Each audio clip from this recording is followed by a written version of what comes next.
You wake up because you want to make a difference. At SurePayroll, we've dedicated 25 years to giving small businesses the freedom to succeed, to grow, to dream. We simplify payroll, HR, and benefits so you can be sure in making a difference today and every day. Wish you could yell at mosquitoes to stay off your skin? Now you can with Skeeto Band.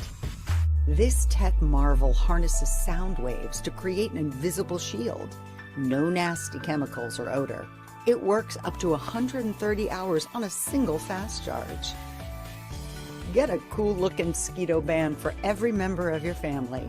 It's the healthy way to yell, "Stay away, mosquitoes."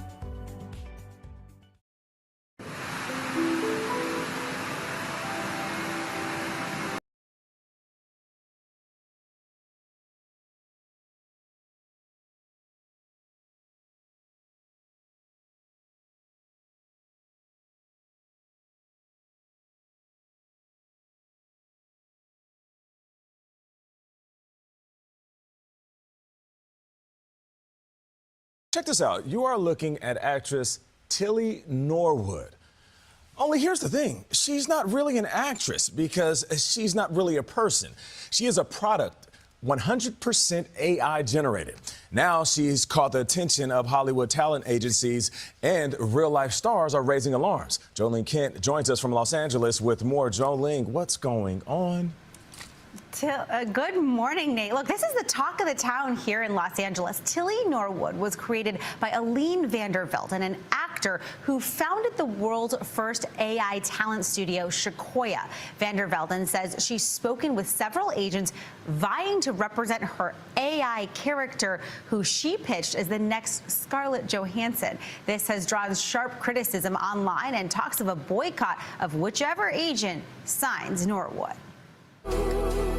Let's get to know each other. She's being pitched as the ultimate girl next door, except Tilly Norwood, 100% AI generated. she's the brainchild of Dutch comedian Aline Vandervelden, who founded the AI-centered production company Particle 6, where Tilly Norwood was born. Over the weekend, a host of actors responded to reports that agencies were interested in signing the AI actress.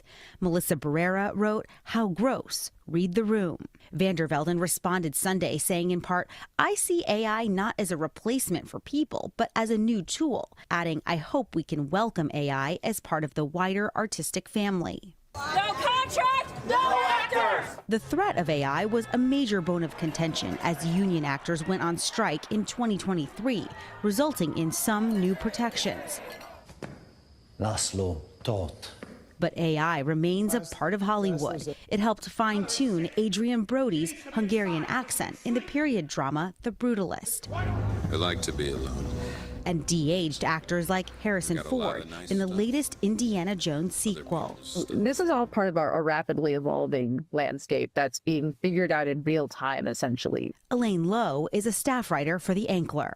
Competition is already pretty cutthroat. And you add to that the idea of completely synthetic AI performers, and the job market really doesn't look any rosier for an entertainment industry that has already seen a contraction over these last few years. We've reached out to the actors union SAG-AFTRA and have not heard back. Meanwhile, Aline Vandervelden says she hopes to launch more than 40 AI stars with her company, Sequoia, and the AI-generated actors would be used in everything from TV and film productions to podcasts and video games. Guys? But not to replace people. Okay, Jolene, thank you very much. I could see why people, if you're a working actor. No doubt. How would we feel if they said we're going to get AI-generated news anchors? Yeah. That would be extremely upsetting. Yeah. No, and if You'd you be on 57th Street going, taxi! My little box of things. if you're saying it's not going to replace people, why are you calling Tilly, the AI actress, the next Scarlett Johansson? Yes. Scarlett Johansson's a person. Exactly. No doubt. You're getting the ingredients to create this recipe of what you want people to appeal to. Yeah.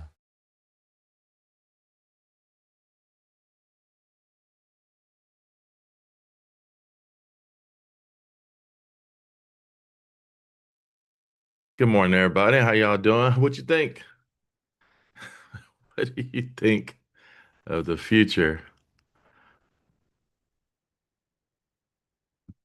I think that's a little ridiculous.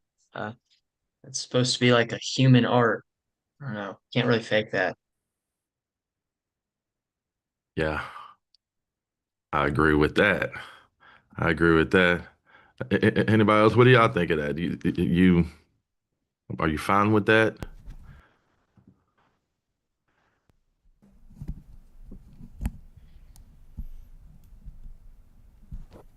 No, nope.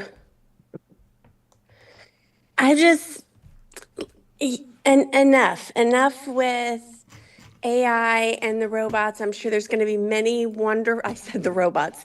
I'm sure there's going to be many wonderful things and breakthroughs, but when it comes to art and just being a human, the idea of seeing these things generate human emotion and deep human experiences, no, thank you.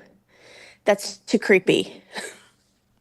Yeah, they've already tried farming out like work for writers to AI and it hasn't worked. So I don't think farming out the acting work would work either. Like I just art like that takes the actual understanding of humans. I just don't think AI is ever going to have that like real feel for it.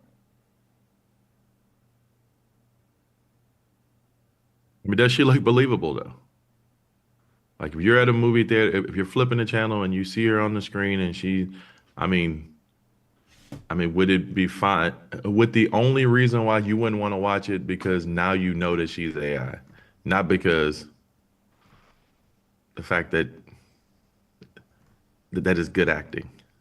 I guess we would have to actually see how the acting turned out and if it was actually quality or not. Yeah, I was wondering about that. I'm like, how much? I'm like, how? What's?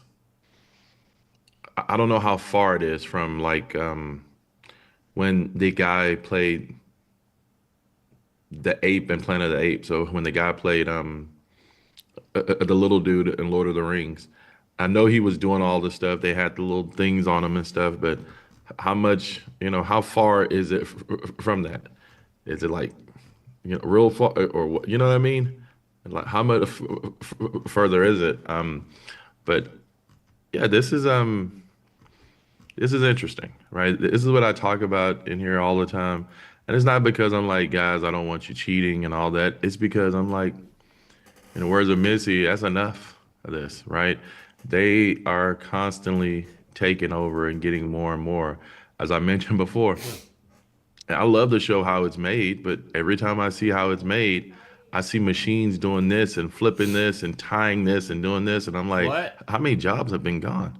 Right. So when anybody's running for office talking about bringing manufacturing jobs, I'm like, nah, I don't, what, you're going to bring a guy to control the machine? You're going to bring the guy to come in and clean it once a day? Because the machines have basically done this, right? And less people, and it's a cheaper thing. And then it's kind of like how everything is connected to other things, right? You take away the person, you no longer have, I guess the night talk show host or the talk show host. You no longer have the award shows, and you no longer have it's a bunch of jobs connected to just an actor having a job, right? Along with, everything else, the people working on the sets and everything else. So I wonder about this, right? This is a big deal, right? When it comes to just actual jobs in the sense of that. I always look at things in terms of jobs, where at least most of the time, like how many jobs is that affected? How many jobs are going to be lost?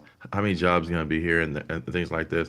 And I know that, I watch Lord of the Rings, and I know that that the stuff is AI generated at the time, right? When, they're, trying to, you have thousands of beings out there trying to get in, and they're like, trying to kill them all. We know they're not all real, right? We understand that there is some AI generated stuff in there, but, and I guess the question would be, when we watch like these and I apologize. It's still early. I haven't had all my coffee. But like when you see the cartoon shows that are like kind of real, kind of cartoonish, I can't think of what it's called right now, but is there a difference between that and this, right? So I don't know. But it looks like it's going to be your future is interesting. But I like what Kip said. It's the human, it's that feeling, it's knowing it's a human. It takes away the human interaction. And first and foremost, yes, they have. I heard this, Kip, as well. They've tried these AI generated scripts, and it's kind of like when you're chatting with a bot, and he's like, "Hi, my name's Dion," and you're like, "All right, Dion, let me ask you some questions to see if you're really Dion," right? And you realize it's not, right? It's a different answer, how they respond, and all these things there. So, man. Yeah, like the idea of using AI to fill roles in movies is just a little ridiculous because obviously they would probably never use it for a main role. But the thought of taking away like hundreds of jobs as extras and filler characters just by using a computer, like it could just cripple. I mean, the US economy lives off of actors sometimes and dies off of actors sometimes. So it's just, I don't know, it's a lot.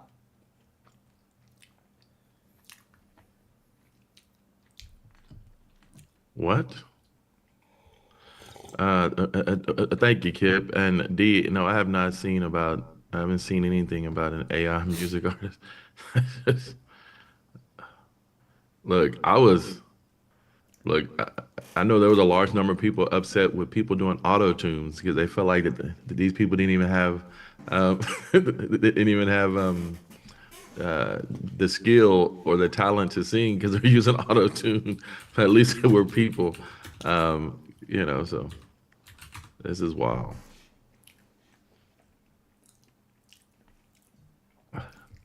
I think my advice to you all is to hurry up and get out of school as fast as possible and get in a job so that, somebody else has to suffer from a computer having their jobs and them not getting hired, and it not be you, right?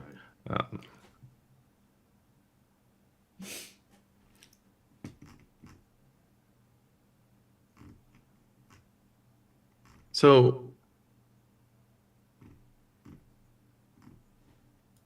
thank you. Hey, I'll check her out. I'm assuming it's a her. But so I'm sure most of you were confused as to why President Trump decided to. He said he was going to send troops into Portland, Oregon, right? Because it's a war zone there. Right. And it was a random place. We thought, especially, even Oregon, the violent crimes are down by 51% since last year. Right. It wasn't like they were up extremely high, but they're even down from 51% from last year. He's like, yeah, Portland, Oregon. When asked about it, the governor calls him, talks to him, and he says, something on the line, and I'm paraphrasing. So what I'm seeing on television is not true. It's hey, the president I'm assuming he's working on some stuff. I'm assuming. And when you carve out the day of what he's doing, I don't know how much time he devotes to work, right? I used to say this when Obama was there. He had to carve out some time with his family and the kids.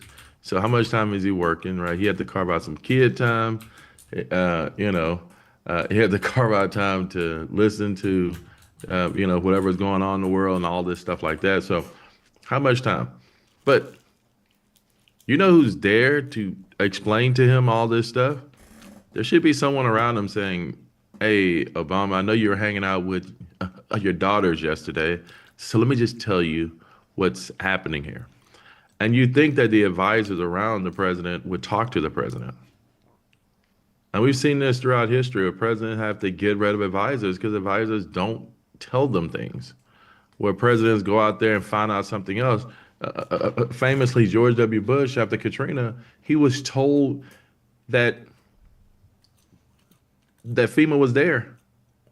So he went on the news and it's like, hey, we got people down there on the ground, blah, blah, blah. And then they were like, nobody's here, man. He's like, what? I thought they were, yeah. I know everybody's mad. You know, everybody is ticked off at George W. Bush because they're not there and people are dying out there.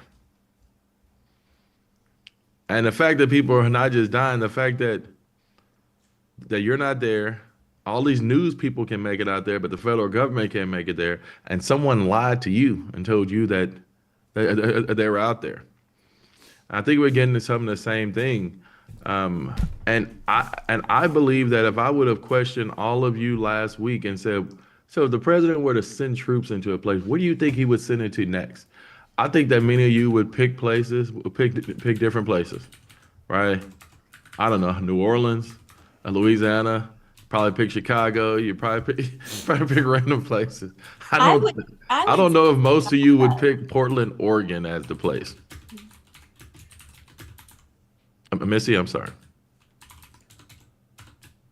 I'm so sorry. I would say like Ukraine or Gaza. I wouldn't even think the U.S. We're not going in there because Yeah. once we get hit by Russia, then we got to fight back. So we shouldn't put ourselves out there to get hit. You know, it becomes a whole thing. So we're not going into Gaza either because now we got to battle, you know, them. So, but I see what you're saying. But I mean, like, if you're thinking about the city is overrun and the city and the crime is getting out of hand, then you're probably, you know, and you want to go in and help out a city, right? Let's just, no matter, I did this with George W. Bush with No Child Left Behind. I thought it was the stupidest thing ever, but I'm like, let's try to see it from his point of view. Maybe he's trying to help. Let's try to do it. So let's look at it from Trump's point of view. Maybe he believes he's helping. Would you believe he's going to pick Portland, Oregon, last week? I think most of you probably would have picked a different place. You're like, well, Chicago is right there. You know what I mean? This place is right there. I don't think Oregon, I don't know how that even got on the list. And so apparently he's watching something on television or because that's what he said, right? And, it's interesting.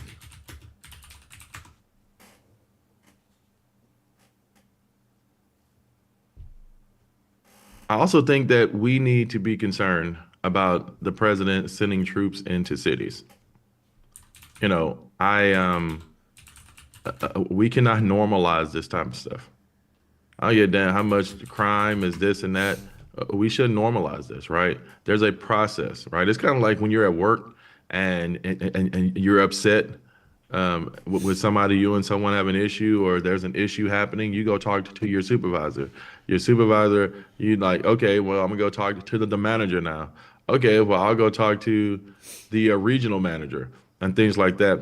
There's a process with this here, and governors have to request help. That's the process.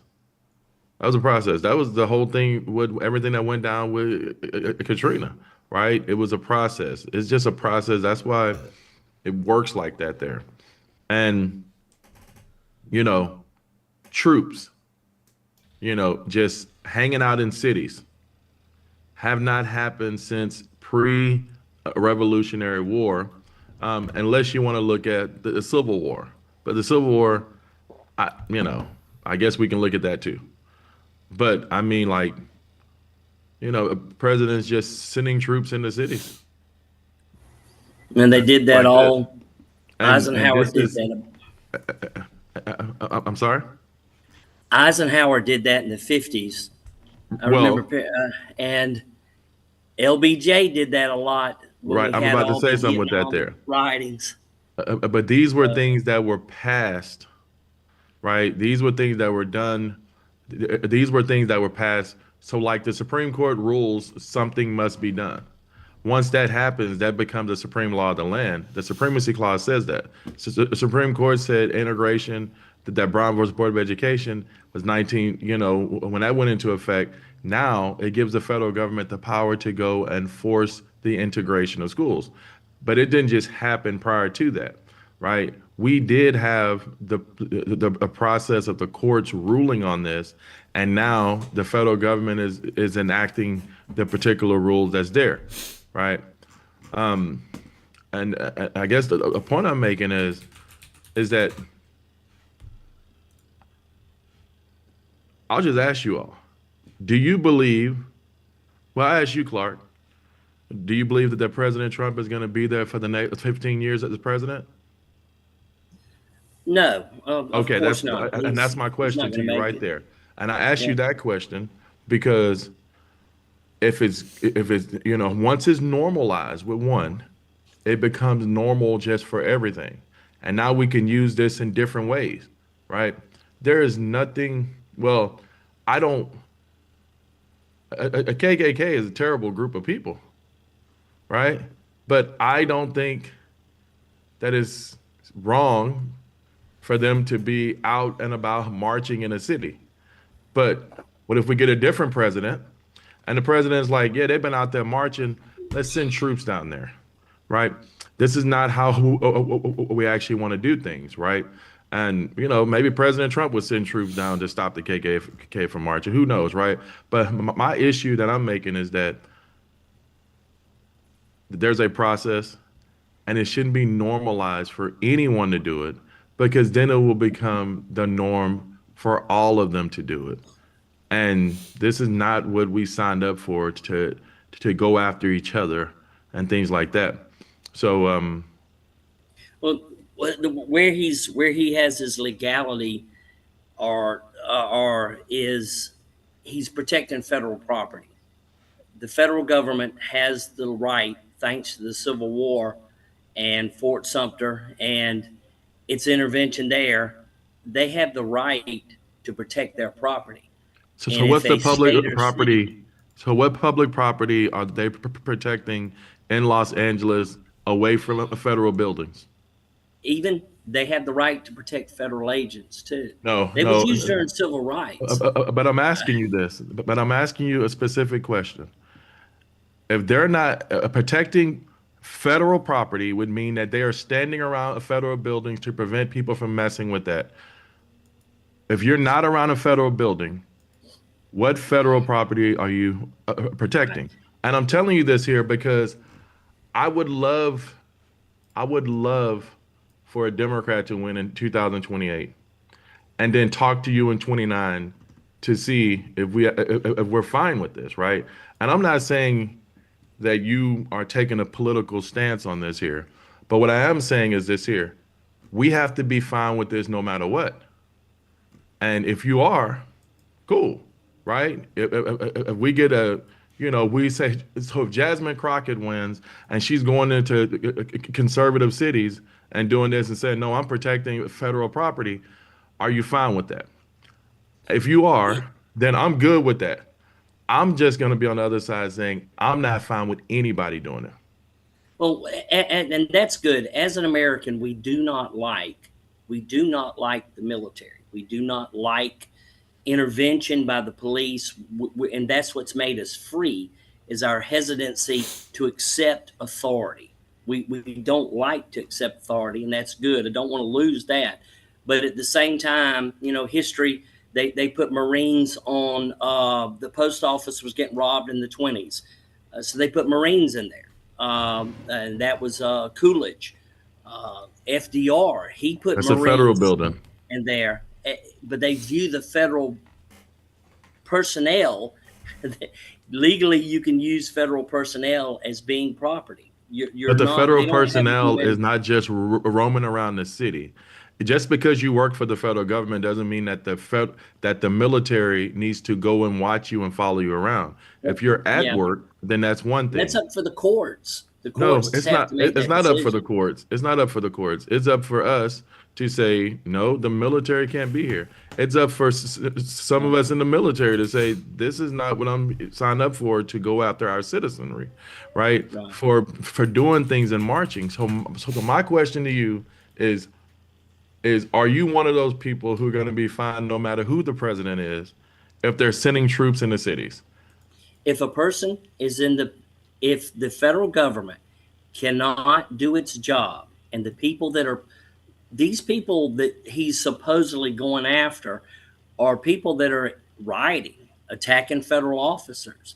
You don't, as a federal officer, you don't have the job to be abused to do your job. And a lot of this is people that honestly, a lot of these groups are people from outside the U.S. They're not U.S. citizens. A lot of them are coming from Canada. And the reason they hide their face is so they can be from other countries and other places. But I don't agree with sending federal troops, and Trump talks a lot of junk and doesn't follow through. The reason he was able to do D.C. is unique. It is actually under the complete control of the Congress. He was in Los Angeles as well. And I mentioned D.C. I understand D.C. I understand D.C. That's why I didn't mention D.C. Governor Newsom mentioned Los Angeles. Governor Newsom never went to the courts to get him to stop. He could have went to the Supreme Court and said, "Hey, listen, I want the federal government out of my state." Clark, I understand what you're saying about that. He just turned his head and let it go. But I guess what I'm asking is, I'm not asking whether or not a president can send the troops. We know the president do this all the time, right? And I'm not asking whether or not if they go to court, Los Angeles is going to win, because they did win when they went to court. My thing is, should we be okay with this? Or are you okay with it? Not should we, but are you? And if you are fine with it, then that's fine, right? But listen, he just said yesterday, he didn't say it was because of a federal building. He didn't say it because it was federal officers. He was like, it's a war zone down there. I've been seeing it on television. That's what he said. He didn't say because of the federal anything. So the thing is, you know, you and I are old enough, Clark, to remember the 1990s and the hell that happened in the 90s. It was a lot worse than now. As much, you know, we just have more access to information now. We know how bad it was in the 90s, right? And having a president just force troops into cities, I don't think any of us would have been down with that then. Or at least I know I wouldn't have been. And I just feel like if we lower our guard and allow for this to happen with one, as you know, as John said, it might be the actual new normal, because younger people might think, oh, this is just what happens when presidents, if they want to send people. And now it becomes okay for the other side as well. That's all I'm saying. Well, no, I agree with the slippery slope. Now, but by the same token, in the 90s, I was an officer on the streets of LA with my armor unit when they declared martial law, and we were shooting people without warning. Okay, so I know I'm a lot older, so I was. But by the same token, I do agree with you.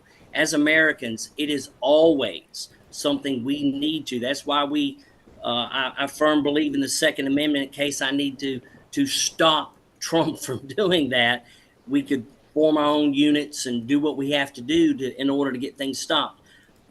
Yes, we've allowed too many norms to start. Now, instead of protesting, we have normalized rioting. Rioting's okay, and rioting's a form of protest.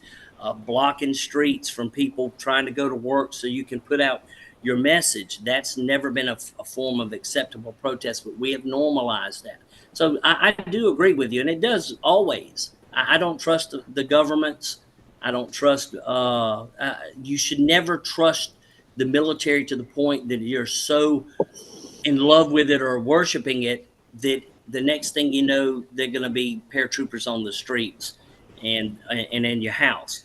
But a lot of that has to do, as we've watched Congress and the court system just sit back there and do nothing. We have two other branches that are supposed to put checks.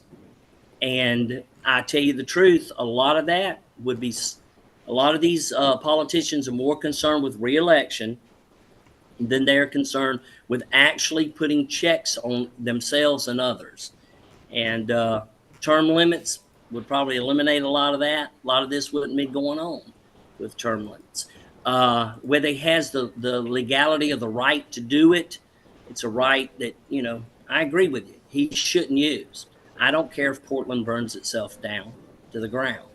But I do care that if the federal government has an instruction, a law that tells them they have to do a job, that they get out there and do their job. You can protest, but you can't obstruct. I like to always leave you with the last word, but I apologize. I'm just No, gonna say, you do good. agree with Keep you. going. I agree with you on this. I just think that if roads are being blocked, then the state can handle it. You know, if people are being, blocked from places, states can handle it. And once you move into the federal building, yeah, then okay, now we got to do something different. So I'm right there with you. I just think I think that, hey, I've been those people out there, and I was like, man, why y'all going on the road? I'm not going out there on the road. I'm gonna stay over here on the sidewalk and protest. I'm not getting in the road. So I know what you mean, but I just feel like the state police can handle that. But that's their job, isn't it? Yeah. The state National Guard should handle those things. Right. Thank you. John, were you saying something? Did you want to say something before we? Oh, I was about to say a whole bunch, but I'm not quite as long-winded as my friend here. But what I am going to say is this: it's kind of ironic. We got a leader that spend more time trying to press charges against people that did him wrong, instead of focusing on the United States democracy. I'm with Clark on this one. I don't trust politicians. Maybe I should be a politician. Maybe that's my calling. But the fact is, at the end of the day, I think just like the Rodney King incident, and when there was mass confusion, I mean, President Trump getting all these military people that could be doing something more constructive, going to other states. And he's telling people, well, I'm going to put the military troops to this state or to that state, while any type of facts. Why are you doing all of this? And that. But then on the other hand, most of the time you see him on TV nowadays, he's talking about they're talking about the Epstein file, which is crazy. They're talking about all his atrocities. Let's don't even forget the insurrection that he created. I don't care what people say. Some leaders are good leaders. Trump's not one of those. You know what, Mr. Audrey? Maybe you, Mr. Hawkins, maybe you need to run for president of the United States. You probably could do a whole lot better. But John, or Clark could be your running mate. But John, I look at it like this here. I always tell folks, right? I'm never going to agree with 100% of anybody, right? Yeah. But I also don't want to believe that 100% of anybody is them trying to do something wrong, right? I think people are probably misguided. I think people are probably ignorant. I think that people probably, have I'm thinking that the president probably has the old Nixon thing, right? A complex. I'll get it done myself, right? Since they can't seem to get it done. So maybe that's what's happening in this incident here, right? But is he getting it done, though? Is he getting it done? I don't see that. But that's what I'm saying. But I'm thinking that, so it's hard to know, right? I guess my issue is, it's not whether it's a one-off. The issue is whether or not this is just the future going forward. When you try to talk to people, right, and you try to explain to folks how things used to be, and they're like, are you serious? I'm like, yeah, it used to be like this. This is what was normal at first. This is what it was. They have a hard time understanding it. But I think that when you slowly do it and you can do it, ease into it over and over and over and over again, you can ease into things and make it very normal. And now everyone believes that's just what it is, and they just accept it as norm. And I guess my thing is, I don't care if you're doing it out of the best, out of the goodness of your heart, or you think you're trying to help. We don't want this normal, or at least I don't want this normal, no matter if that's what it takes. I'll just take the crime rate. I'd rather take the crime rate than to take this kind of normal, is what is how I look at it. So, which probably. But isn't it the case that each particular location, whether state, whoever our leaders are in that particular state, isn't that their job? It is their job, but you do have a right to ask the federal government to help you. Bully coming in and trying to take over. But you do have a right to ask them to come help you, right? You can ask them for help, and I think that option should still be there. The option should still be there. I just think that that they should wait for help. They should wait for the call to ask for help. That's it. Not that you shouldn't help. You should just wait on the call. And once the call happens, now we can kind of move forward with it, so. That's it. Thank you, sir. Thank you, sir. Thank all y'all.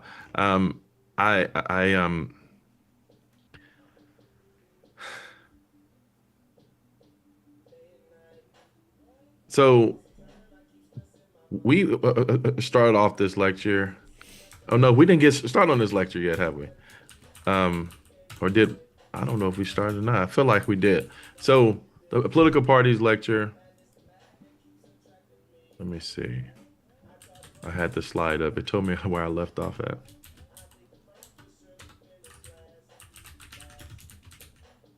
Oh, okay. If you remember, I told you all that you'll see elections, right? Elections are the most important mechanism that people of Texas can use to express themselves. We talked about the parties and the actual definition of political parties, the difference between parties and interest groups, which we'll see interest groups later, but political parties basically, these are people trying to get their people elected in office, right? And once I get my person elected in office, then they can now push forth the party's platform. So they're not really concerned with the policies. I'm concerned with the actual personnel of getting people elected. The kinds of parties that we have out there, we talked about the functions of political parties. The functions of political party.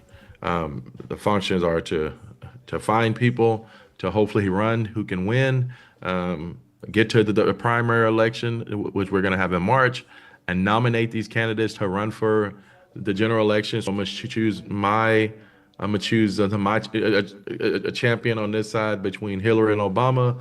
I'll choose my other champion between, Ted Cruz and Trump or whatever, right? And then whoever wins that will, we will choose them during the nomination period, is what you see, the nominating of candidates. Now, once I choose my champion and they have their champion, we will now battle each other. But leading up to that battle, we have to go and campaign, right? We're gonna phone bank. We're gonna knock on doors. We're gonna get people to come out and vote. We're gonna put the signs in yards. We're gonna do all these things to ultimately get people out to vote. And then prior to the election, we will send out more flyers to remind people that the election is coming up, and then just continue to talk to them and text them and everything else to make sure that they get out.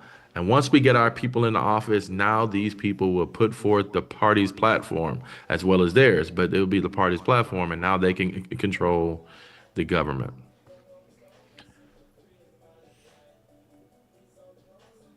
We talked about, we started the pragmatism, decentralization, and the two-party system, right?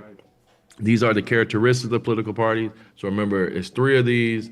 There are a lot more of these than there are here. And we talked about the pragmatic approach, which I talked to you all and asked you all, what kind of candidate would take an approach like this in Texas? It's a Democrat, right?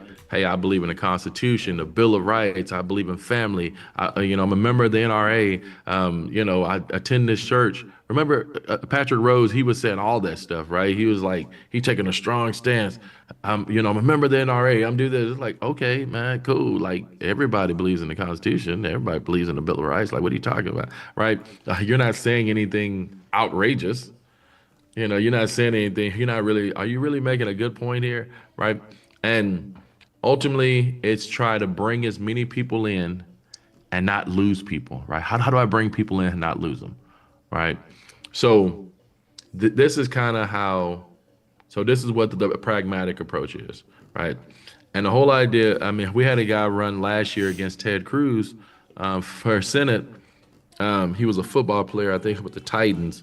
I forget the guy's name, but anyway, when I went through all of, I didn't go through all, but I went through a bunch of counties on election day last year, so I can look at his numbers and Harris's numbers, and he had higher number than Kamala Harris, right? Because he focused on the pragmatic approach, right? Even when they were all in Houston, like you had like Beyonce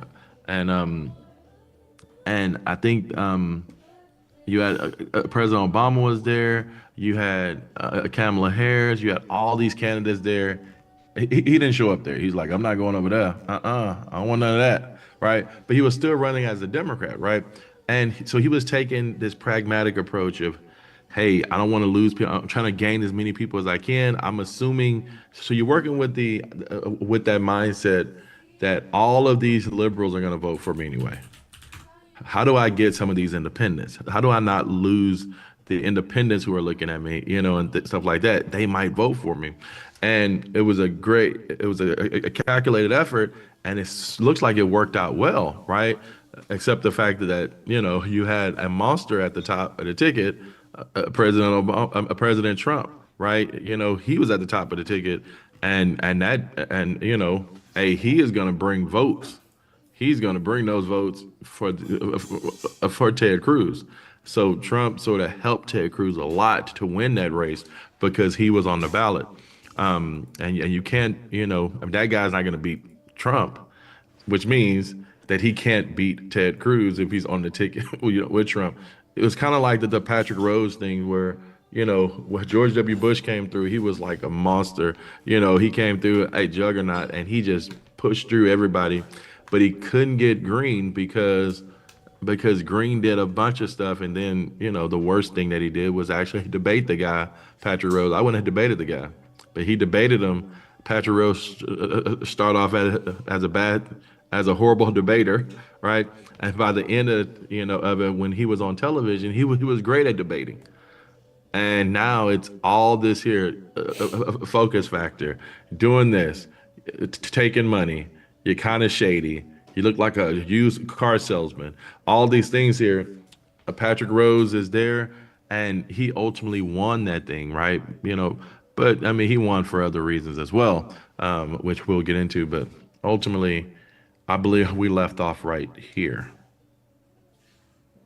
Am I right? We didn't get into this slide, did we? I don't think so. No. Okay. So I gave you all a quick that's where we left review. off. See that?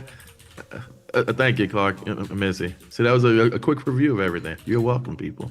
No, but so decentralization, something that some of you all know, some of you might not know this, right? But I think that any of you who've been around politics and know this here, is that most of the work is done for political parties. Like most of that work is done at the grassroots level. Most of that work is done at the local level.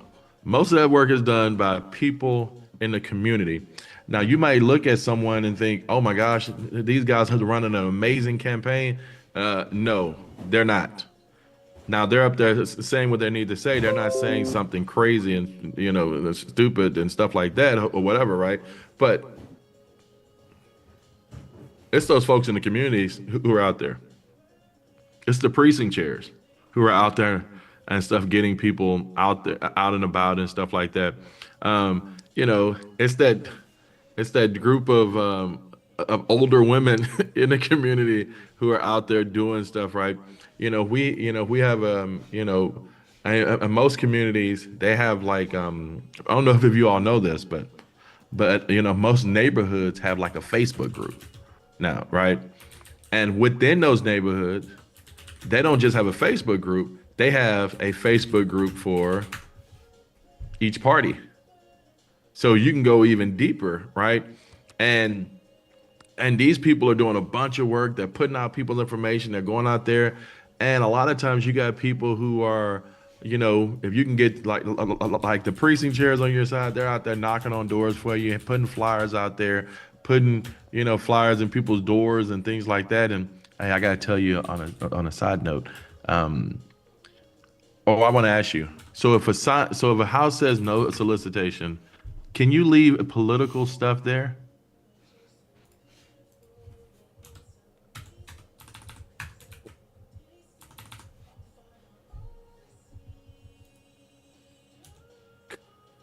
Come on, Miss. I know you know this answer. I don't think so. Missy, you seem like someone who's worked on some campaigns. I have, but I don't think so. I'm trying to remember. I mostly wound up having to do the phone bank, which was awful. It is all. Look, I stutter, so it was even more awful for someone like me. But I know what you mean. But so technically, it's not illegal. Now, here's the thing. If Kip has a no solicitation sign and you leave it, Kip probably wasn't going to vote, but now he's mad at you. He might go out and vote against you on purpose now because you left it. So just know that it's not illegal. You might upset the person at the door and they're like, you know what? Don't worry about it. So it's probably best to mail them something and not just leave it at the house. Because if you mail it to them, then you didn't know it had a no solicitation. You see what I'm saying? Because you're not around. So what we do is, if I'm working on a campaign, I go around and kind of look. People with no solicitation sign, I just write their name down, or I just write their house number down, add it to the list of the mail out list, so they can still get it. Then they won't be upset with me because I put it in their door, right? That's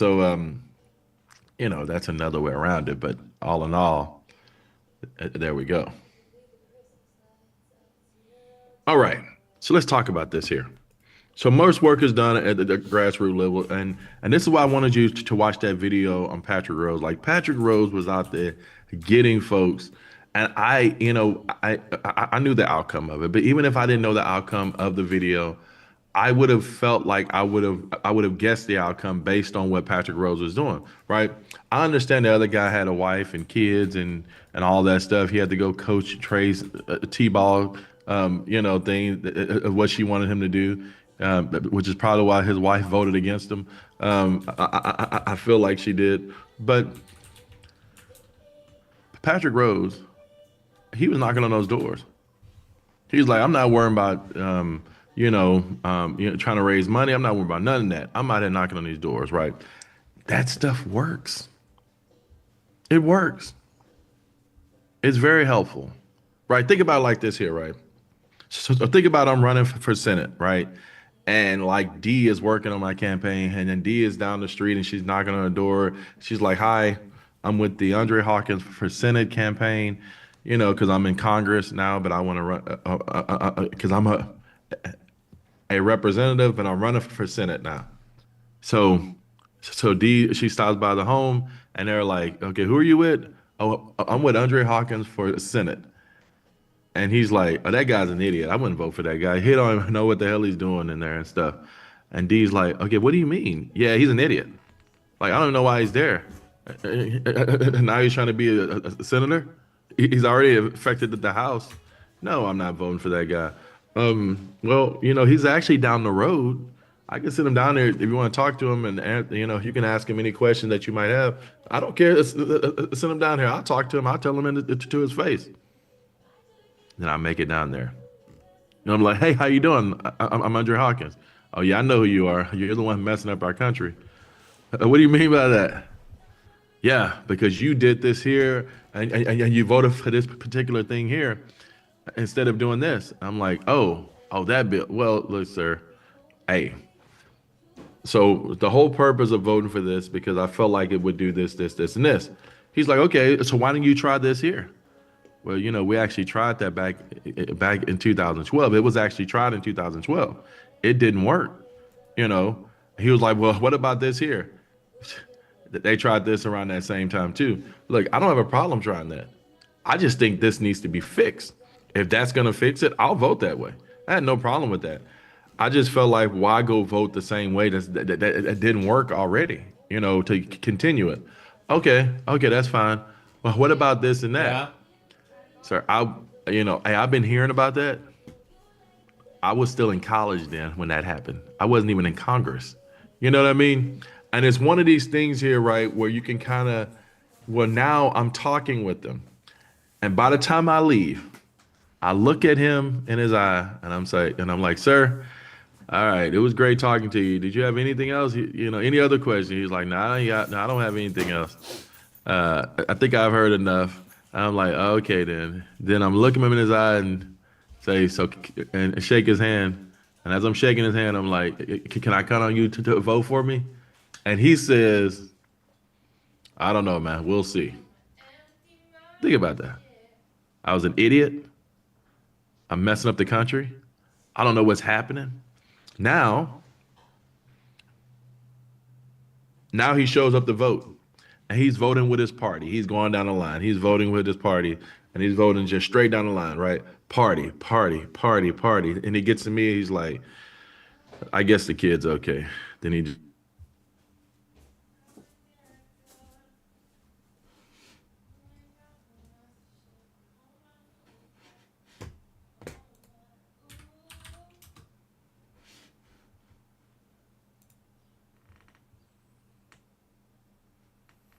learning. He's just a little ignorant. He'll get it. He's a little misguided, but he seemed like he has a good heart. He's trying this here. It's a whole different story now, right? He's making excuses for me in his head. And now when he goes to vote, he's going to tell a few other people who are probably going to vote for me as well, right? So it works like that there, and it helps out. But a lot of that stuff comes from knocking on doors, being in the neighborhood, the grassroots stuff. Now, if you're Ted Cruz, right? If you're Abbott, Harris, Biden, Trump, Obama, all these people, then we already got our mind made up for you. You can't tell us anything, right? We have our minds made up, right? Even when people it's like people did not hate Obama. They just didn't think he needed to be there. People really didn't like Hillary. It didn't matter what she did because she couldn't tell them anything, right?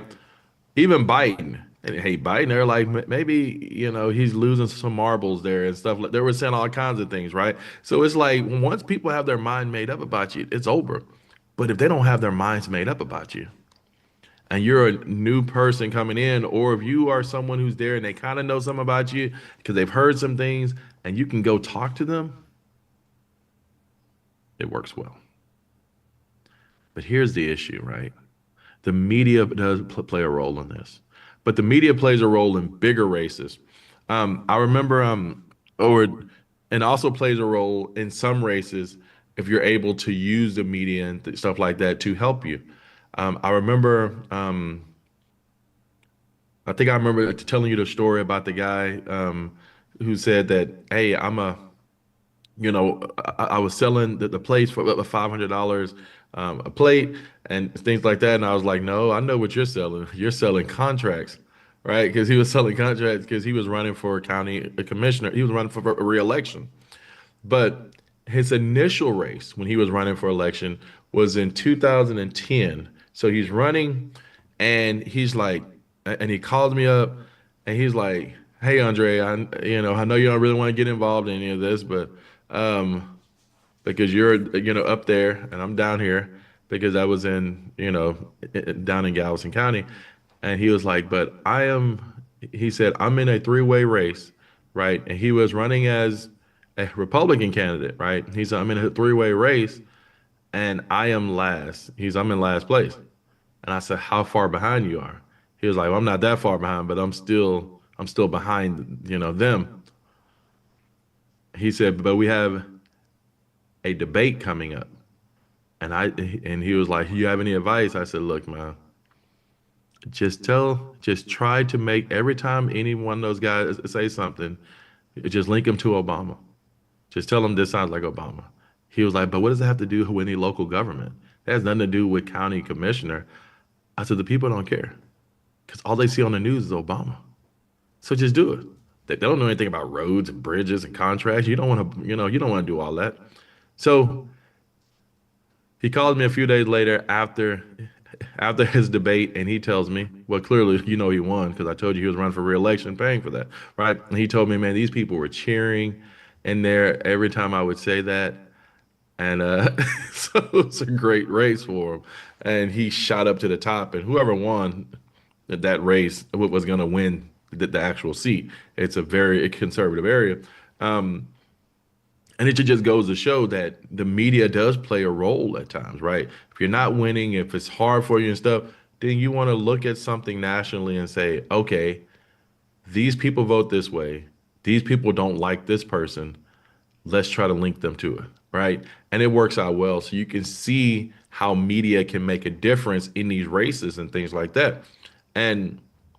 But all in all, the knocking on the doors, the grassroots work is where all of the actual real work happens at the lowest level of government, right? All right.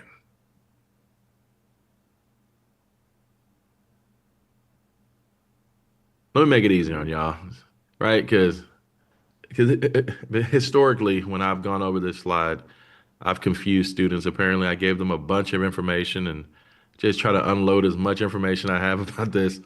So I'll make this easy so you'll understand it, just in case you see this again in your future, on an exam or something. The two-party system slide basically says that the two-party system makes it very difficult for a third party to have a chance of winning.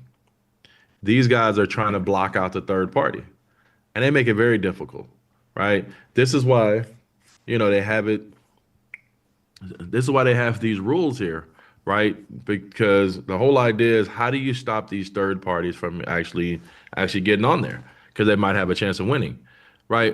Third parties have to receive at least 5% of the votes in the previous election to automatically appear on the ballot. If they don't get that, then they have to get a petition drive to get a bunch of people to sign on and things like that, right? About 45,000 signatures from people who had not voted in the primaries.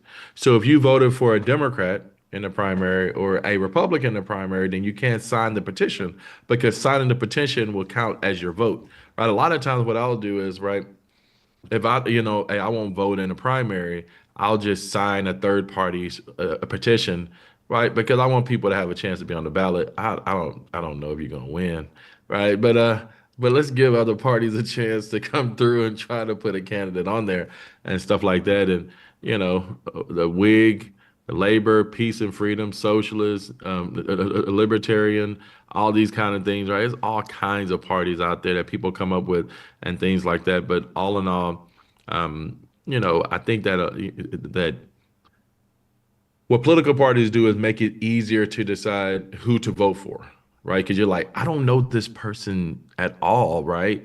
But if they have an R next to the name, it tells you enough. I don't know this person, but they have a D next to their name, and it tells you enough to know, oh, okay, then I guess I'll vote with her. I guess I'll vote for him, or whatever, right? Now, you might have your own sort of strategy on how to vote, right? My old boss told me, I vote, she's like, I vote woman, Hispanic, a minority, she had this whole system out, and I'm like, how do you know if they're Hispanic, right? Was my question, and she's like, because of their name, and I was like, can't you like marry someone and just get the name? How does that work for you? So, but all in all, people vote any kind of way. As I think Clark and I, we talked about this, Kennedy and Obama and how they looked and things like that, and Nixon, and Ross Perot, or in my mom's case, she was like, I hope that George W. Bush wins because she didn't want to see the dude from Massachusetts who married the ketchup lady. She said because he's ugly, at least George Bush looks nice, so sometimes, people do vote for random reasons and things like that. But just understand that all in all, the two-party system makes it very difficult for a third party to win. But we did get Carol Strayhorn, which is the tough grandma, what she called herself, and Kiki Freeman, who said, if it ain't Kiki, it ain't me. You've probably seen those signs or the stickers up and stuff. And these two kind of made it through. I will tell you, Kiki Freeman, he is an interesting guy.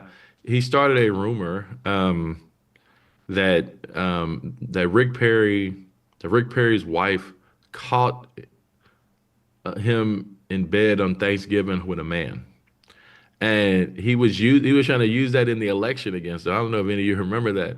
Some weird random thing, right, that he came up with, and he was on talk shows saying it. He was on ESPN once for some weird reason saying it, and he had a cigar talking about Rick Perry's gay, right? Which I guess I don't know. Hey, I'm just a messenger. A single member district makes it very difficult for a third party to win because now you're thinking it's part of a Labor Party or the Working Families Party. And I love that person. But then I'm like, but I hate this other person that's on the ballot who's a major party candidate. And I don't like the other party who's the other person who's the other major party candidate. A lot of times people vote for the person they hate least. They don't vote for the person who they love. They go in there thinking, I love this person. I want to vote for this person. I don't want that person that I hate. So I'm going to vote for the person I least hate. And I got to tell you, conservatives are geniuses when it comes to this. Liberals, they fall in love. They're like, I love my candidate. If I can't get my candidate, I'll burn this mother down, right? They're like, if I can't get Bernie, I'm voting for Trump. I'll show you, right? I'll burn it down, right? And the only really conservative libertarian type of people who did that in the past, if you look at it, would be the actual Ron Paul people because they got messed over in 2012. Ron Paul won Iowa and they lied to us and didn't tell us because they didn't want Ron Paul to be the representative. If Ron Paul would have been the representative, he probably would have beaten Obama. But because his coalition, they do grassroots work, amazing grassroots work. So they were mad at them and they wanted Mitt Romney. They wanted someone that looked like that. They got Mitt Romney and they lost. And that's when they realized, nah, we're not doing that anymore. We're going to go with the most popular person next time and not try to mess people over. And it worked out for him in 2016. But yeah. Thank you, Missy, for agreeing with me on that. I mean, for remembering that at least that whole gay Rick Perry thing. Yes, definitely. And I know some people that still talk about that, and it's weird. It really is It's weird. It really is weird. John, I don't know who that is. I don't know who Lyndon LaRue is. He French? We don't do that in this class. Okay, this is Texas. They don't do that.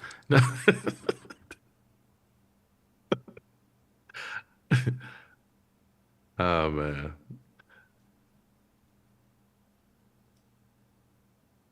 I will tell you, Rick Perry, probably the most popular governor that we had until Greg Abbott. Like Rick Perry would still be here if he didn't leave. He was that good.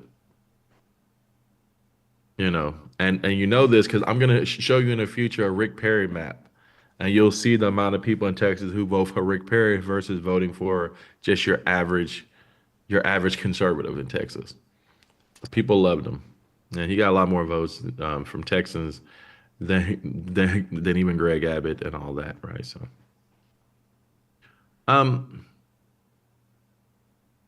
you already know all this. right? You don't have to write it if you're writing notes or anything. If you already know that it's just a review, right? Early on, we didn't really have political parties, right? We had the pro and anti-Houston people. But we also get Mr. E.J. Davis, right? Our good friend E.J. Davis.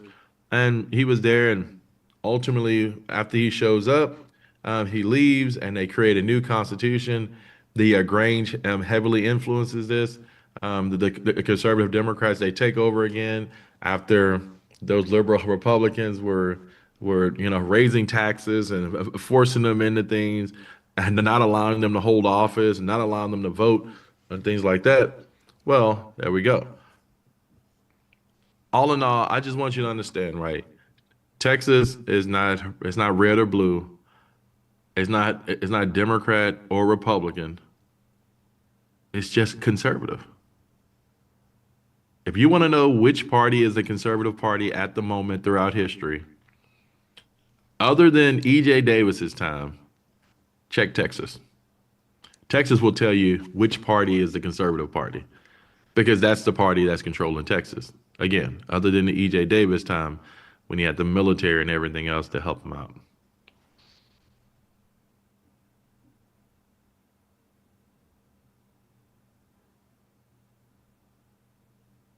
The populist revolt, right? The populism is a big deal. We have different types of different times in history when we talk about populism and what populism is, but ultimately it's always normally had some sense, depending on what it is, right? Because it varies and what's in there, but almost always it's about a group of people with too much money and a large group of people without much who are being messed over even more, right? So it's like, how do we battle these kinds of people? And we saw this with Jim Hogg, whenever Jim Hogg, put in place a bunch of things to regulate railroads, to put, take children out of factories and, working in factories, all these kinds of things.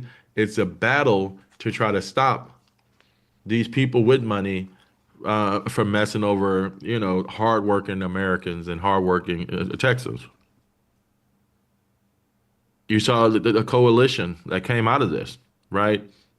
You got many dissatisfied farmers who actually joined with these laborers and sharecroppers and blacks who wanted the government regulations of rates changed by the banks and railroads, right? And ultimately, this is what we got, right? So the party, ultimately what we got is a poll tax, right? They disenfranchise the blacks and the poor whites with this poll tax, which essentially means I'm going to allow, in order for you to vote, you have to pay. So you got to pay a fee, and now you can vote, right? It's basically a fee to vote. It's a poll tax. So you're paying a fee at the polls. There was no Republican competition at all, clearly, because the Republicans, we got those E.J. Davises out of here, right? We sent those liberals running, back up north. And all in all, this is what we have.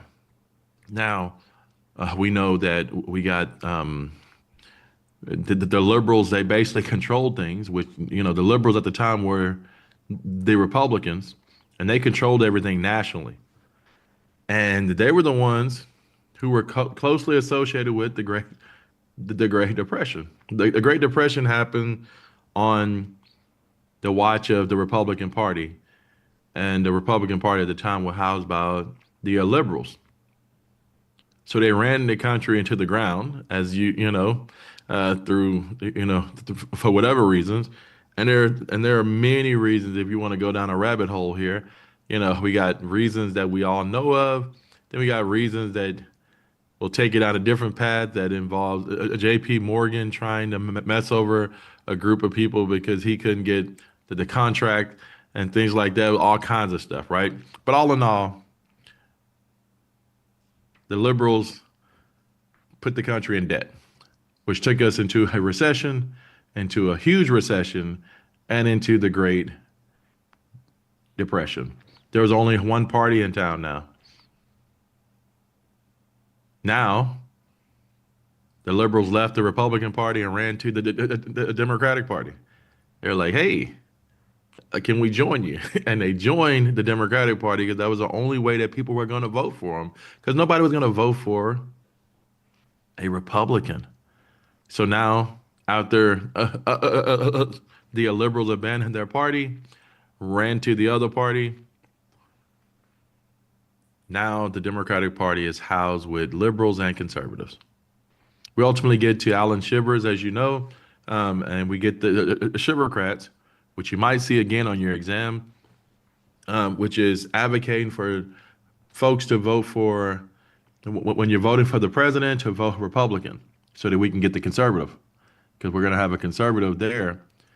And when you're voting at the state level, then you're going to vote Democrat, because you'll get conservatives here at the state level, and you'll get the conservative as a Republican at the national level. Because basically, we get FDR, we get these guys at the top, FDR, Lyndon Johnson, JFK, all these guys are liberals running to represent the party. So you can't trust them, right? These are the invaders who joined us because they messed up their own party, right? At least that's how they were seen in Texas. So again, when you leave this class at the end of the time, I want you to remember, as I mentioned, about 10 minutes ago, that Texas is not red or blue. It's not Democrat or Republican. It's just conservative. And I want you to understand that. This is why you might see a Shivercrat or presidential Republicanism on your exams, on every exam or something like that, right? Because I want to reinforce this here. This is my message to you all. Let's not look at the parties.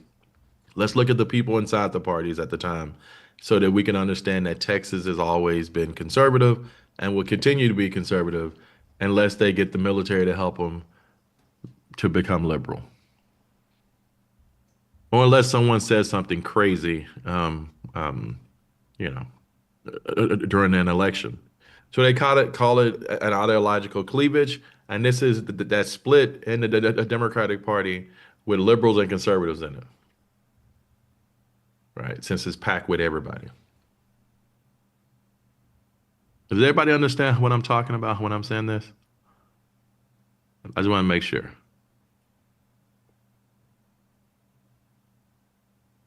Okay. So. Okay, Kathy, remember, the Democratic Party is the party of Andrew Jackson, a conservative party. The Republican Party is the party of Lincoln, a liberal party. After the Civil War, since Lincoln won, and since he won, in a sense, or his group won, his party basically controlled everything from the 1860s through like that 1930 or so. And his party lost in 1930 because of the Great Depression. And now people don't have jobs, they don't have money, they're starving. So now they're mad at the entire party, because the party is the reason why we are struggling now in their minds, because it's truth, because they were the party, right? So now all of those people in that party know that they can't win an election. They want to stay in office. They want to stay politicians. So what do? They join the conservatives as Democrats. So they join Andrew Jackson's party, right? Now this party is packed with liberals and conservatives all in one party, mostly because people don't understand what a liberal and conservative is. Well, the politicians did, but the average voter did not know. They only understand party names. So the liberals and the Republican Party were able to jump to the Democratic Party and still win races, because people didn't realize that these guys were actually liberals. They just thought these guys had the same views as them because they're in the same party as them. But they weren't. They were liberals within the conservative party, you see? So I hope that helps. So, and then eventually the conservatives said, fine, you can have the party. And they left, and they all joined, and they left their party and joined the old Liberal Party, the Republicans, and now the Liberals house the former Conservative Party, and the Conservatives house now the former Liberal Party. There we go. Okay.